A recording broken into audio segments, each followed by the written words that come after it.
In this video, I'm going to show you how to assemble the PIC Dev 14 surface mount version. Start off looking at the schematic, make sure you have all the components. When you're working with surface mount assembly, it's nice to have a few items like a good set of tweezers, some solder flux. These flux pens are really handy, and we should have some solder wick around. I'm going to start off by looking at the PCB. We notice that it's a mix of surface mount parts and through-hole components. And we're first going to put all the surface mount parts on.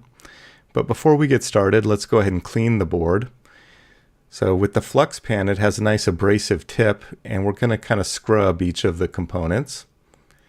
And then we'll put the microcontroller down first. So to do this, we're going to put a little bit of solder on one of the pads.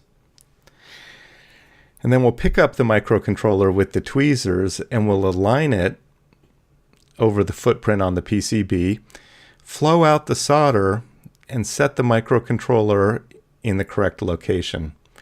If you don't get it right the first time, just take it off until you get it aligned nicely. But once you get it aligned, you're going to go to the opposite corner of the part and solder that down.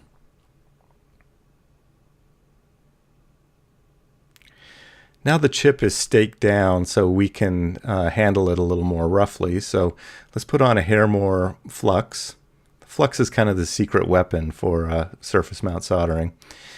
And with this part that's relatively big, it's an SOIC 14, we can just go through and solder each pin one at a time. Now the way we're going to do this is we're going to start at the body of the part, add a little bit of solder onto the lead, and then drag that solder out towards the edge of the pad. While you're doing this, you might end up with a solder short where two of the pins are shorted together. Don't worry about that. Just keep going until you have all of the pins soldered down. So here I'll put a short in so we can look at how we can clear shorts up. So here we have two of the pins shorted together. And if we just have a simple short like this, the first thing to try is add a little bit of solder flux over it. And then let's see if we can just pull the excess solder off of those two pins using the soldering iron. And it'll look like that cleared up the short just fine. Now, if we end up with something a little more drastic, like a whole bunch of solder all over the pins like this, we're not going to be able to pull it off just by adding some flux.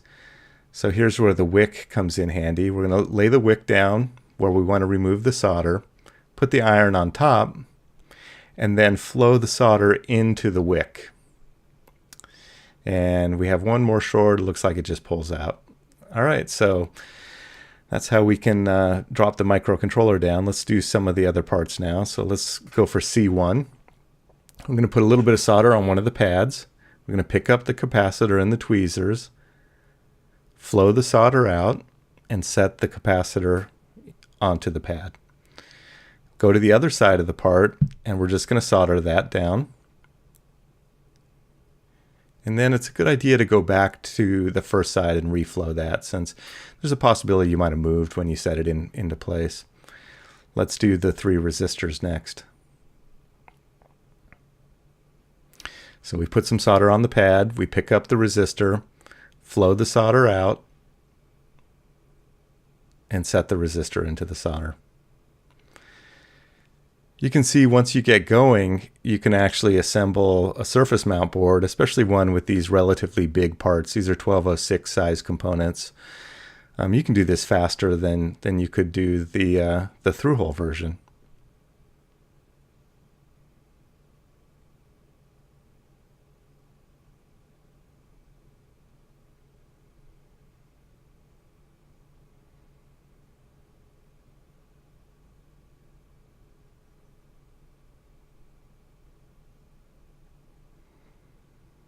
All right, let's get the 2 LEDs. So we have 2 LEDs in this version. One is hooked up to GPIO on the microcontroller, and the other is a power indicator. With the LEDs, we have to worry about their orientation, and the marker is on the back of the LED. So it's a good idea to look at the polarity marker, and then just set them in the right orientation next to where you're going to solder them down. And then we can solder them the same way as the other components. Flow out the solder, pick up the part, set it into the solder.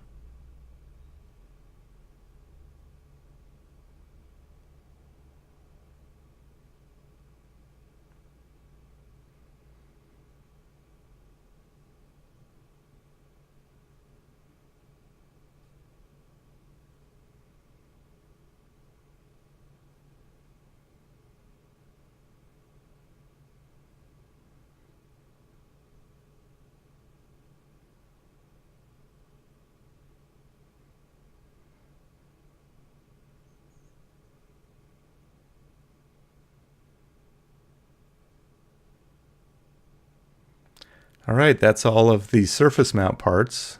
Now we need to do the through-hole components. So we'll start off with the 6-pin right angle header for the programming interface.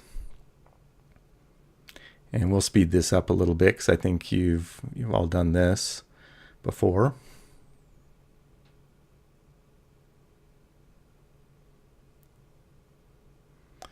And then we'll do the trim pot. We're going to use this for some experiments with the analog to digital converter.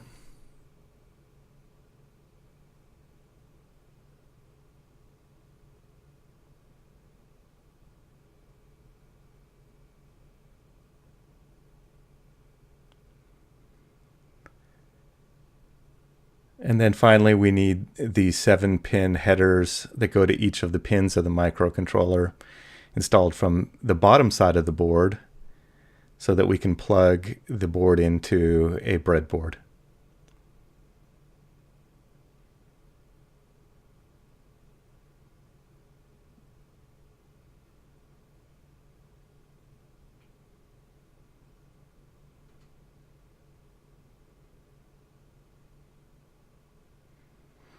All right, that's it. Thanks for watching.